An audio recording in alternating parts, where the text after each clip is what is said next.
ya. Jadi bentuknya video ya, bukan presentasi lagi.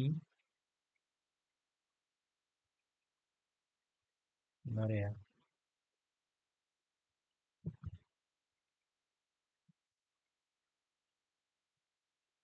Oke, saya mulai ya. Iya, ini pakai awalan gambar Itachi Uchiha ya. Kalau kalau yang cewek-cewek nggak tahu ini Itachi Uchiha. Bentar, ada suara saya masuk nggak ya? Iya. Jadi kenapa saya pilih gambar ini? Karena video itu identiknya dinikmati dengan indera mata ya. Jadi kalau pasti 90%-nya dinikmati pakai mata ya. Jadi harus ada visual yang menarik ya. Makanya sampai berdarah-darah ini Itachinya pengen melihat videonya kalian nanti yang kalian buat ya. Jadi usahakan video kreatifnya itu menarik ya. Jangan yang biasa-biasa aja. Harus ada tema tertentu dan unsur-unsur kejutan ya bagi konsumen atau bagi followernya ya. Oh ya, nanti biasanya videonya saya suruh upload di YouTube. Oke. Next. Jadi karya desain kreatif dan ya ya ini gambar gagak. Ini jutsunya Itachi ya. Jadi eh, ilmunya Itachi itu ya mengeluarkan gagak ini ya, gagak ilusi ya. Ya. Nah, karya desain juga seperti itu ya. Karya desain kreatif itu macam-macam bentuknya ya. Itu termasuk temuan ilmiah ya yang layak untuk dikomunikasikan kepada rekan-rekan kalian atau teman-teman atau konsumen ya. Jadi desain yang menarik atau video yang menarik itu layak untuk dikomunikasikan atau disebarkan atau dibagikan kepada konsumen atau kolega atau teman minimal ya. Jadi dunia desain itu sangat luas ya. Saking luasnya nanti eh, hampir satu bumi itu ada ide aja ya. Nah, ini saya sebutkan satu dunia ini banyak ide kreatifnya ya. Nah, karena saking banyaknya ide makanya jangan sampai membuat video yang hampir sama dengan teman yang lain. Contoh, di Siliwangi saya kasih gas per kelompoknya itu beda-beda temanya. Atau walaupun satu tema tapi hasilnya beda-beda. Ya, dibuat seperti itu, jangan sampai persis plek, ya itu namanya nggak punya kreatif namanya ya. Dan saya pun menilainya nanti tak bagi otomatis ya. Kalau seandainya sama persis temanya, judulnya, gitu kan. Ini keterlaluan ya. Nanti tak bagi dua nilainya intinya ya. Kalau seandainya nilainya 100 ya, seandainya nilainya bagus banget 100, ya tak bagi dua jadinya 50-50 ya. Itu kalau dua kelompok yang copy paste ya. Nah, itu. Nah, ini saya kasih gambar Selat Muria ya. Nah, ini karena banjir di Demak itu sudah kayak laut ya. Jadi ada ada mitos atau anu ya legend dongeng ya, di mana dulu itu ada Selat Muria yang membentang antara Kudus, Demak, dan Pati. Jadi hanya tinggal Gunung Muria, yang lainnya tinggal laut. Jadi yang tenggelam ya Demak, Kudus, sama Pati ya. Jepara juga termasuk include ya. Jadi yang di tengah-tengah itu Gunung Murianya.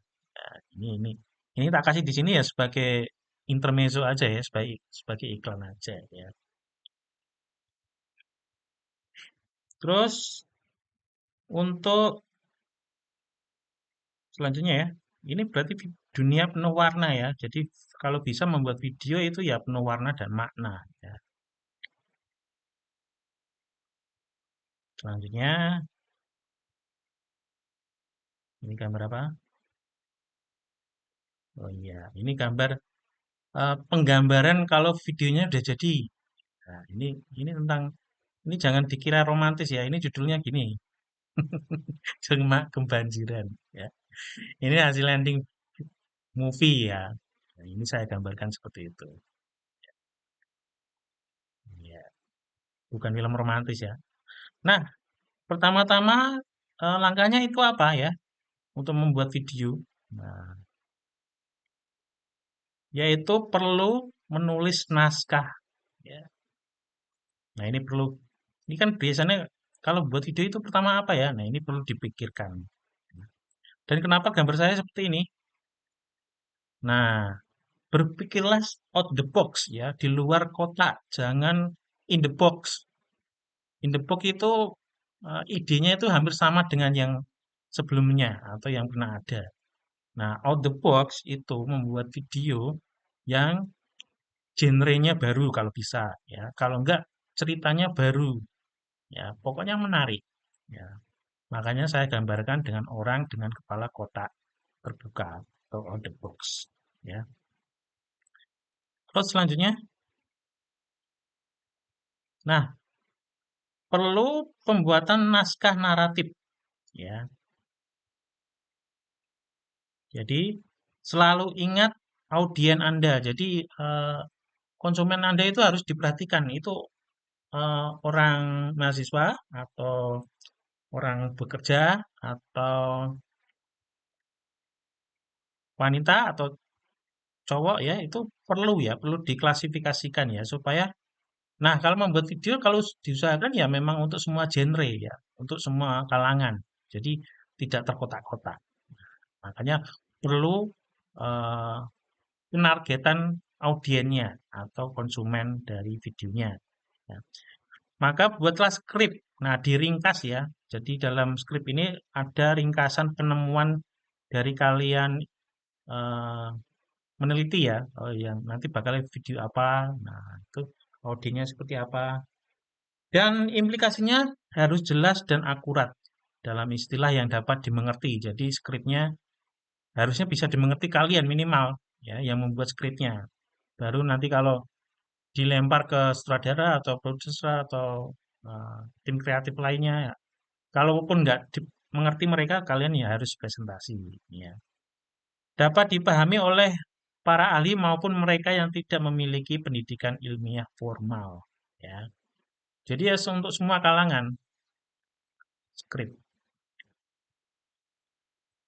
Ya. Jadi untuk semua kalangan yang memiliki pendidikan formal atau ahli, ya ada. Atau yang menengah, kaum menengah itu eh, terpelajar sama terpelajar ya, tapi males gitu lah. Intinya gitu, boringan. Nah ini sudah saya klasifikasikan. Wah, agak lama ya ternyata. Harusnya saya cepat ini. Yang pertama yaitu ilmuwan. Nah ini ilmuwan ya. Nah, Shinobi kucing ini. Ya. Ini angkutan atau banker. Nah, ini guru ya. Jadi ini cuma contoh ya. Jadi eh, CEO ya, wah guru. Ya. Dan yang lainnya. Jadi semua karakter bisa ikut di dalam skrip kalian. Ya, tidak harus satu pekerjaan. Jadi semua karakter dan semua profesi bisa masuk dalam skrip kalian ya. Tapi tetap dipilih ya. Tidak semua harus masuk semua. Nanti ya bisa rame nanti skripnya ya. Skrip dapat direkam sebagai track audio ya. Nah, ini direkam ya.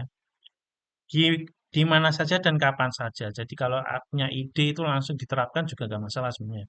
Tapi kalau ngerekam audio diusahakan itu di ruang tertutup. Kalau di outdoor atau di luar itu banyak noise-nya ya.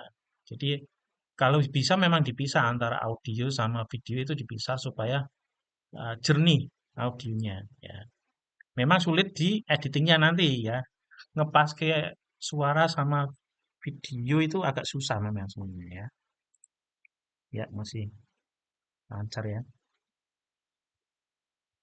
Tes, tes, tes. Oke. Next. Terus selanjutnya apa ini? Script lagi. Ya. Script dapat direkam tadi ya, track audio. Idealnya adalah audio di-create ya atau diciptakan oleh seseorang dengan suara yang menyenangkan atau menarik hati. Jadi kalau suara kalian ya, suara suara pembuat videonya itu kok ngelokor atau fals, nah itu bisa nyewa temennya yang suaranya merdu atau bagus ya. Karena suara itu berpengaruh banget di dalam video. Contohnya video iklan ya. Video iklan itu kan Dabernya kan atau pengisi suaranya kan gajinya mahal-mahal ya, karena karakter suaranya dan intonasinya itu bagus semua, ya. Makanya apa itu apa pengisi suara itu sekarang sebagai profesi yang menjanjikan ya, karena hanya satu take ini apa rekaman suara tapi gajinya banyak.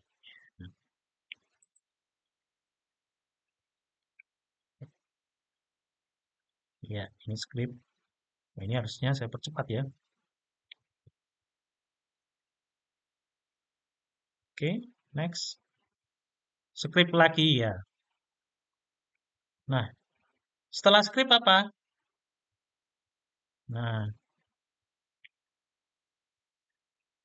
setelah setelah audio di-create ya, maka konten disaring menjadi skrip pendek ya.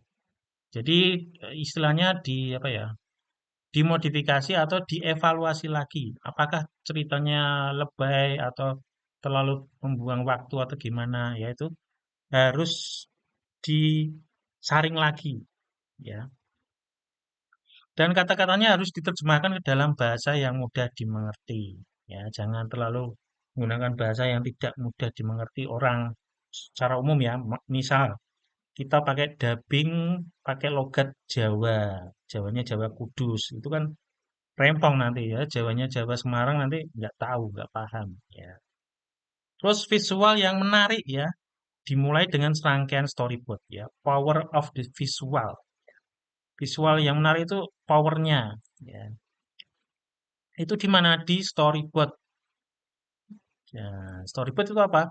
Storyboard itu adalah rencana adegan dalam video. Adegannya apa aja ya? Adegan pertama ngapain? Mungkin ini ketemu ya. Kedua santai-santai atau piknik ya. Ketiga mode serius ya di kantor ya, kerjaan terus rapat ya, terus pulang kerja ya.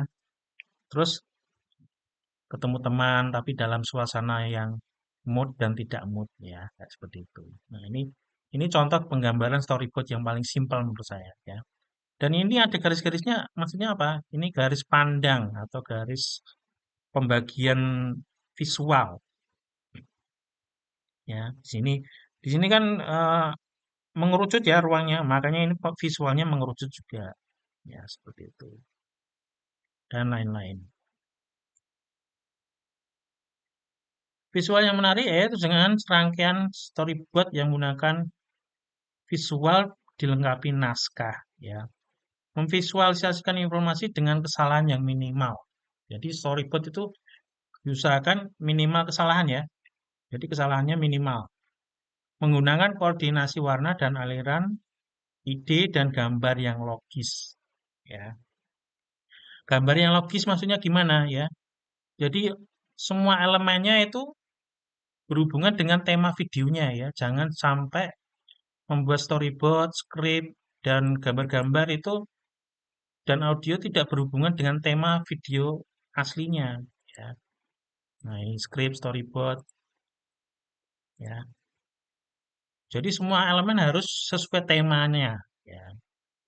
Terus setelah naskah dan storyboard telah ditinjau dan disempurnakan, maka waktunya membuat film atau merekam video ya. Bisa pakai camcorder ya atau perekam atau handycam ya. Kalau zaman sekarang ya pakai HP ya. Kalau disuruh beli handycam kayak gini ya kayaknya susah ya anak muda zaman sekarang ya. Jadi saya bebaskan untuk Siliwangi pakai HP ya. Yang penting cara nyutingnya paham lah. Jangan sampai vertikal ya, harus landscape ya kalau syuting. Storyboard dapat direproduksi secara detail di whiteboard dengan kecepatan reguler atau standar ya. Jadi eh, setelah membuat storyboard sesuai adegannya ya dan direkam, maka dengan kecepatan reguler ya standar ya. Nah, ini contohnya.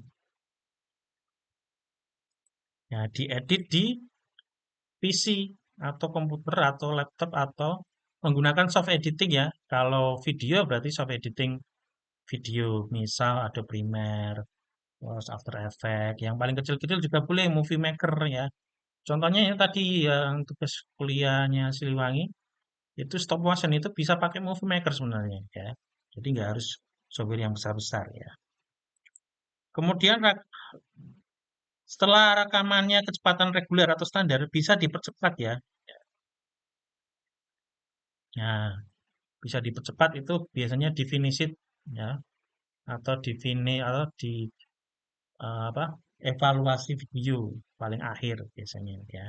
Jadi ada adegan-adegan yang terlalu lama itu bisa dipercepat atau malah di cutting ya, dipotong ya. Dan diedit agar sinkron dengan narasi yang sesuai menggunakan perangkat lunak pengedit video ya.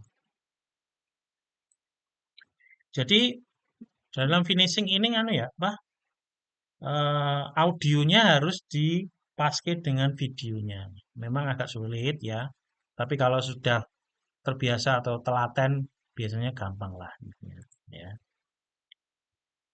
Makanya minimal satu kelompok itu 2 orang minimal. Jangan terlalu banyak. Kalau saya satu kelompok memang 2 orang saja karena hanya 6 orang ya. Jadi pas lah dua-dua ya. Oke. Hasil endingnya diapakan? Nah, unggah videonya ke YouTube. Ya, fungsinya apa sih ke YouTube atau aplikasi yang lain ya, seperti Instagram atau apa ya? Fungsinya apa? Nah, fungsinya untuk membagikan hasil kreasi kalian. Kemana saja? Ya, bisa ke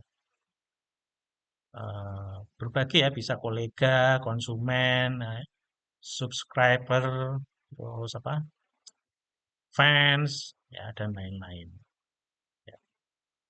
Nah, ini pertama adalah kolega atau konsumen, ya.